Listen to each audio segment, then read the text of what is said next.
بسم الله الرحمن الرحيم. الحمد لله رب العالمين، وصلى الله وسلم وبارك على عبده ورسوله نبينا محمد وعلى آله وصحبه أجمعين.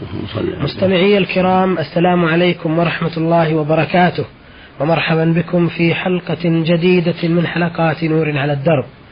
في هذه الحلقة يسرنا أن نعرض ما وردنا من أسئلة واستفسارات على سماحة الشيخ عبد العزيز بن عبد الله بن باز، الرئيس العام لإدارات البحوث العلمية والإفتاء والدعوة والإرشاد. وأولى رسائل هذه الحلقة وردت من شخص رمز لاسمه بعين ألف عين، يقول في رسالته: نحن في مطلع العام الهجري الجديد، ويتبادل بعض الناس التهنئة بالعام الهجري الجديد قائلين: كل عام وأنتم بخير، فما حكم الشرع في هذه التهنئة؟ بارك الله فيكم.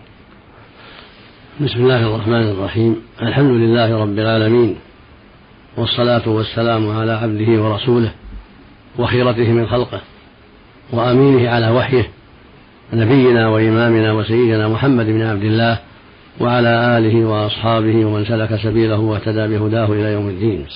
أما بعد، فالتهنئة بالعام الجديد لا أعلم لها أصلا عن السلف الصالح، ولا أعلم شيئا من السنة أو من الكتاب العزيز يدل على شرعيتها، لكن من بدأك بذلك فلا بأس أن تقول وأنت كذلك.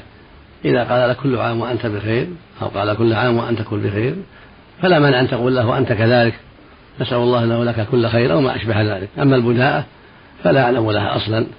نعم. بارك الله فيك.